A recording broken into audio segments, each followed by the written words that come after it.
لله رب العالمين والعاقبة للمتقين والصلاة والسلام على سيد الأنبياء والمرسلين وعلى آله وصحبه أجمعين.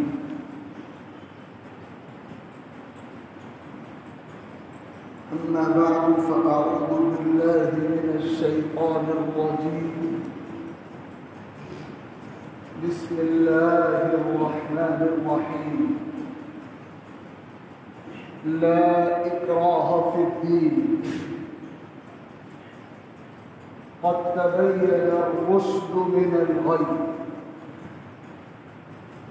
وقال الله تبارك وتعالى فذكر إنما أنت مذكر لست عليهم بمسيطر. صدق الله ربنا العلي العظيم.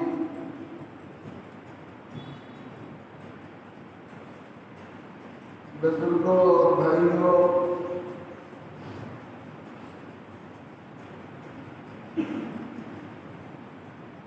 ہر دور میں اسلام کے خلاف اور اسلام کی مقدس اور پاکیزہ تعلیمات کے خلاف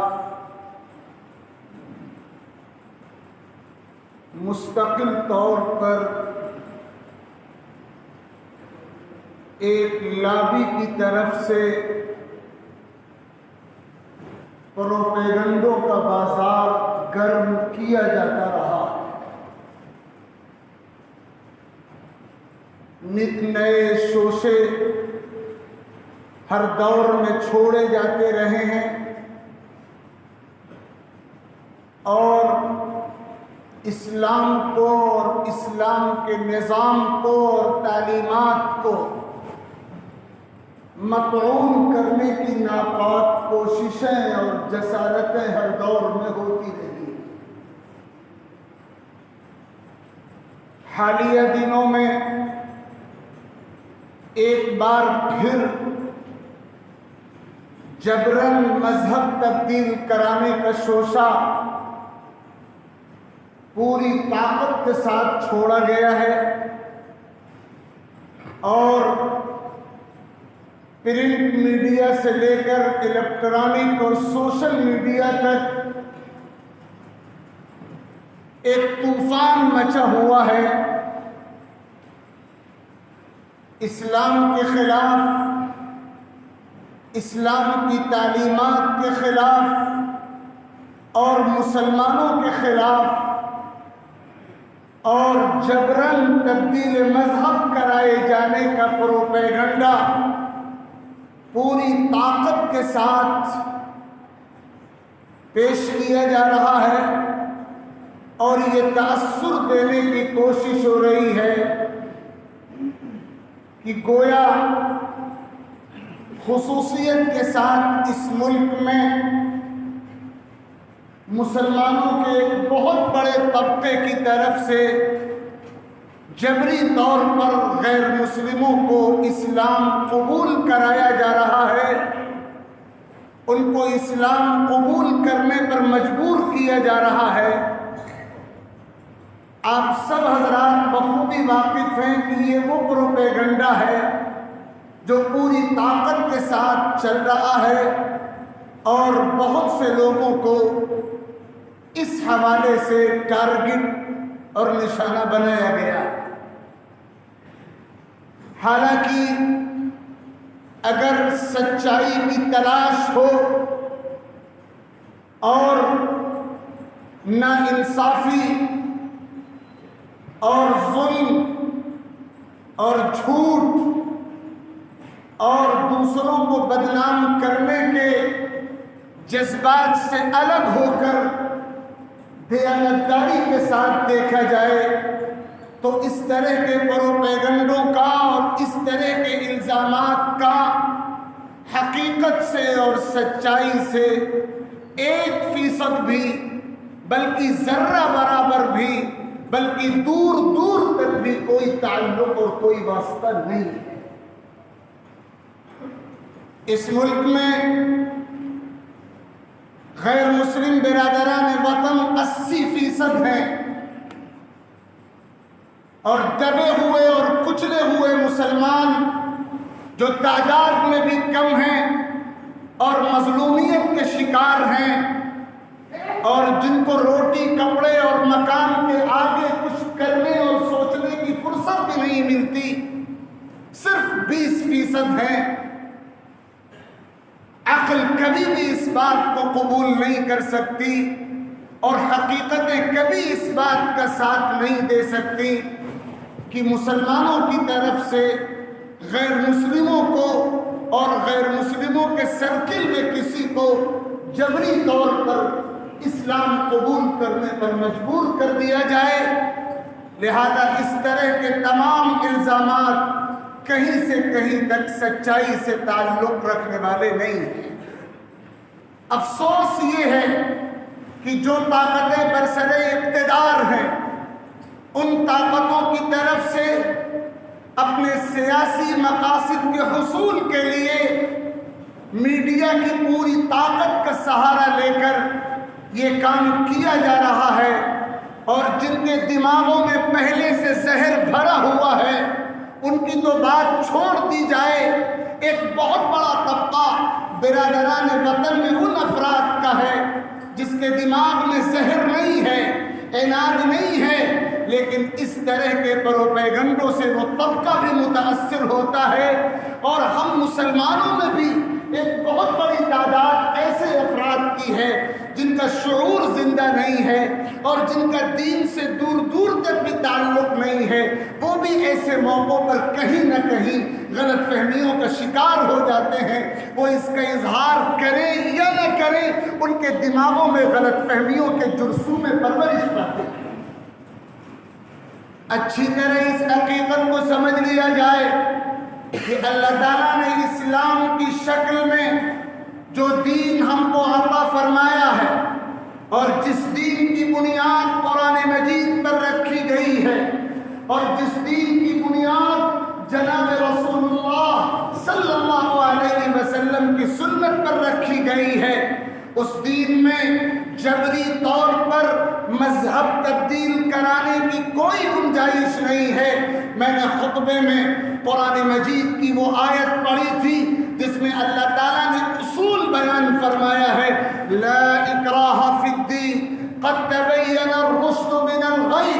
اس دین میں جبر کا اور مجبور کرنے کا اور دباؤ ڈال کر مذہب تبدیل کرانے کا کوئی تصور نہیں ہے۔ حق بالکل واضح ہو چکا ہے، باطل بالکل واضح ہو چکا ہے، سچائی کا راستہ کون سا ہے، جھوٹ کا راستہ کون سا ہے، اللہ تعالیٰ نے واضح کر دیا ہے۔ کوئی مجبور نہیں ہے، ہر شخص آزاد ہے، وہ سچائی کو قبول کرنا چاہے قبول کرے، وہ سچائی کی طرف نہیں آنا چاہتا خود انجام بھگتے گا، وہ سچائی کے علاوہ دوسرے راستوں پر چلے۔ انا ہدیناہ السبیل اما شاکرا و اما کفورا۔ اللہ تعالیٰ نے راستہ دکھایا ہے، جو چاہے شکر اختیار کرے، جو چاہے ناشکری کا وطیرہ اپنائے۔ وَقُلِ الْحَقُّ مِنْ رَبِّكُمْ فَمَنْ شَاءَ فَلْيُؤْمِنْ وَمَنْ شَاءَ فَلْيَكْفُرْ۔ حق اللہ تعالیٰ کی طرف سے واضح ہو چکا ہے، اب جو چاہے حق کو قبول کرے اور جو چاہے حق کو ریجیکٹ کر دے، ایمان نہ لائے۔ قرآن نے واضح کر دیا۔ سورۃ الغاشیہ میں اکثر جمعے کی نماز میں اس سورت کی تلاوت ہوتی ہے۔ اللہ تعالیٰ نے اپنے حبیب جناب رسول اللہ صلی اللہ علیہ وسلم کو خطاب کر کے فرمایا، فَذَكِّرْ إِنَّمَا أَنْتَ مُذَكِّرْ لَسْتَ عَلَيْهِمْ بِمُسَيْطِرْ۔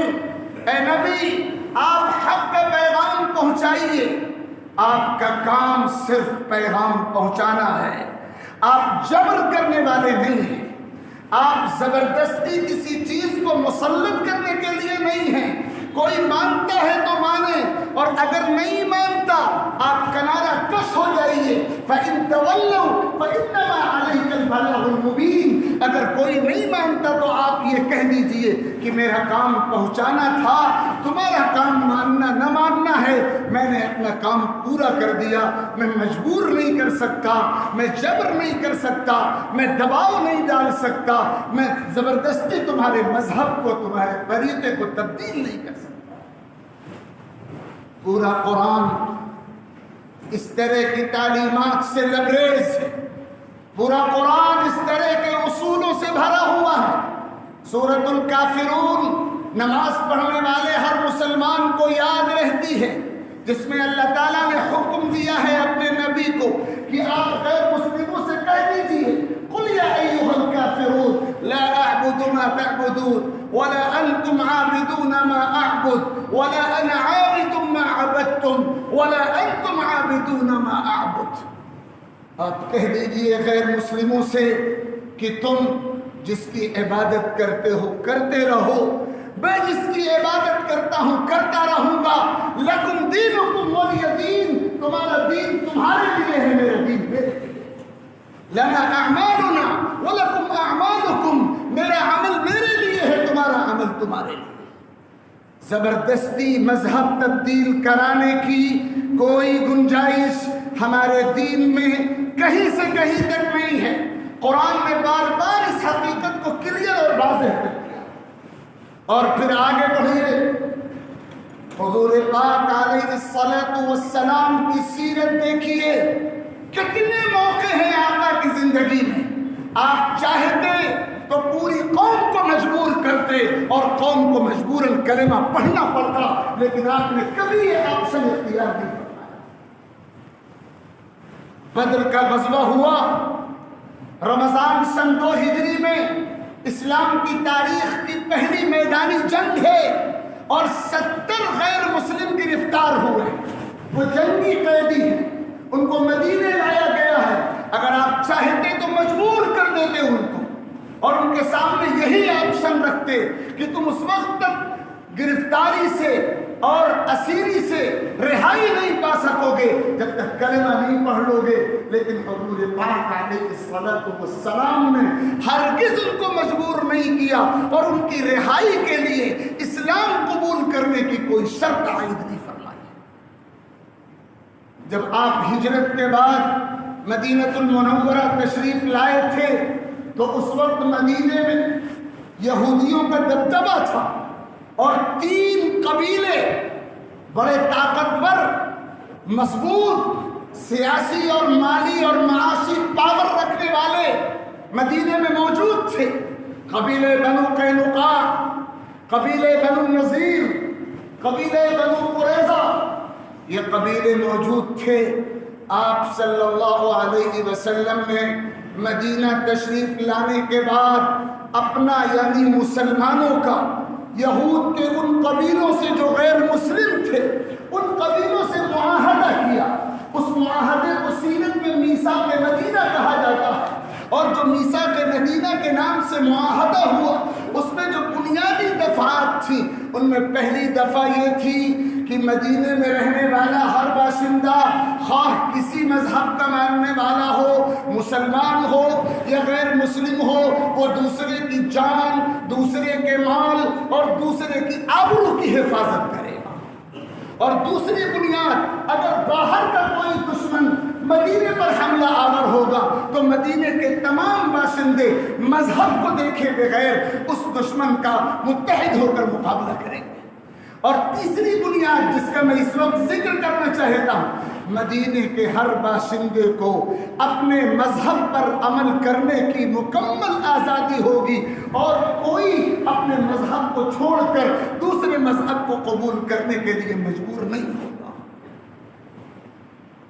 یہ سلسلہ معاہدے کا جاری رہا، اور کچھ عرصے کے بعد پہلے یہود کے ایک قبیلے نے، بنو قینقاع نے معاہدے کی خلاف ورزی کی، پھر کچھ عرصے کے بعد دوسرے قبیلے بنو نذیر نے معاہدے کی خلاف ورزی کی، اور معاہدے کی خلاف ورزی کی سزا ان کو دی گئی، اور سزا یہ دی گئی کہ ان کو جلا وطن کیا گیا۔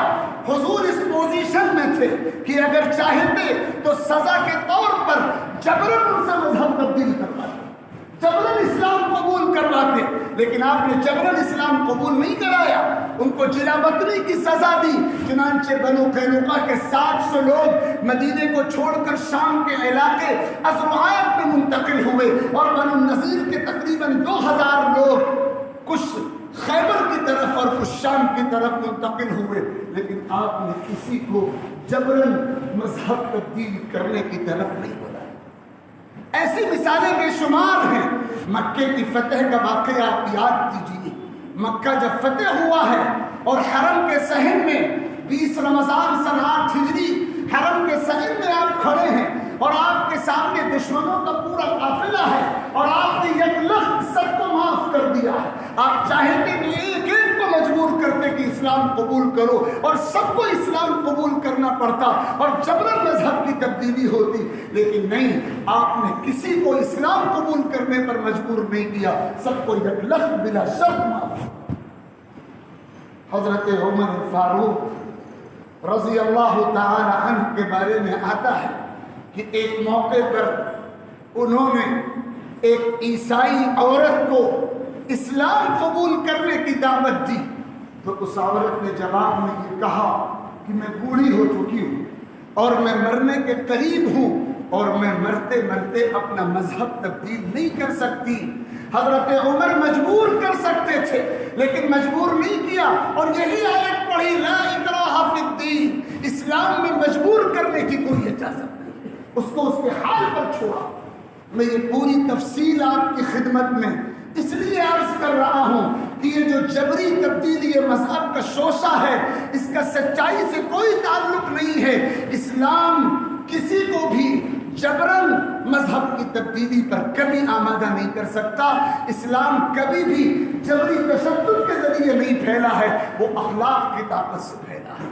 اللہ تعالیٰ نے اسلام کو ایسا دین بنایا ہے جو انسان کی فطرت کے 100% مطابق ہے۔ ہمارے جذبات کی پوری رعایت اس دین میں ہے، ہماری ضروریات کی پوری رعایت اس دین میں ہے۔ ہماری زندگی کا کوئی مشکل مسئلہ اور کوئی پیچیدگی ایسی نہیں ہے جس کا حل اس دین میں موجود نہ ہو۔ یہ وہ خوشبو ہے جو خود بخود چہار جانب بکھرتی ہے، یہ وہ اجالا ہے جو خود بخود چار سو پھیلتا ہے۔ لہذا جو لوگ آج اسلام قبول کر رہے ہیں، اپنے دین کو چھوڑ کر اسلام میں داخل ہو رہے ہیں، وہ کسی کے کہنے پر نہیں اور کسی کے مجبور کرنے پر نہیں، بلکہ اسلام کا اجالا انہیں اپنی طرف کھینچ رہا ہے، حق کی سچائی انہیں اپنی طرف بلا رہی ہے۔ ان کے اندر سچائی کی جو پیاس ہے، وہ پیاس ان کو اسلام کے چشمے صافی سے سیراب ہونے کی دعوت دے رہی ہے، اور یہ اللہ کا وعدہ ہے، ایسا ہو کر رہے گا۔ حضور نے فرمایا ایک دور آئے گا کہ روئے زمین پر کوئی کچا اور پکا گھر ایسا باقی نہیں بچے گا جہاں اسلام کا کلمہ نہ پہنچ جائے۔ شب رضا ہوگی آخر جلوہ خورشید سے، یہ چمن معمور ہوگا نغمہ توحید سے۔ اللہ کا دین زندہ ہے، زندہ رہے گا۔ یہ خوشبو خود بخود دوسروں کو مجبور کرے گی، یہ اجالا خود بخود دوسروں کو دعوت دے گا، یہ سچائی خود بخود دوسروں کو کھینچے گی۔ اس میں کسی کے مجبور کرنے کا کوئی کردار نہیں ہے۔ ضرورت ہے کہ اس سچائی کو ہم سمجھیں اور ہمارے سرکل میں جو غیر مسلم لوگ ہیں، جو برادران وطن ہیں، ان تک یہ پیغام پہنچائیں اور یہ واضح کریں کہ دنیا میں جو کچھ چل رہا ہے یہ پروپیگنڈا ہے، اور پروپیگنڈا کتنا ہی طاقتور ہو، بالآخر ایک مرحلہ آتا ہے کہ وہ دم توڑ دیتا ہے، مر جاتا ہے۔ اللہ نے سچائی کے مقدر میں غلبہ لکھا ہے، سچائی ہی غالب آ کر رہتی ہے۔ اللہ حق کا بول بالا فرمائے اور باطل کو مٹا کر رکھ دے، اور ہم سب کو اسلام کا سچا نمائندہ بننے کی توفیق عطا فرمائے۔ وآخر دعوانا ان الحمد للہ رب العالمین۔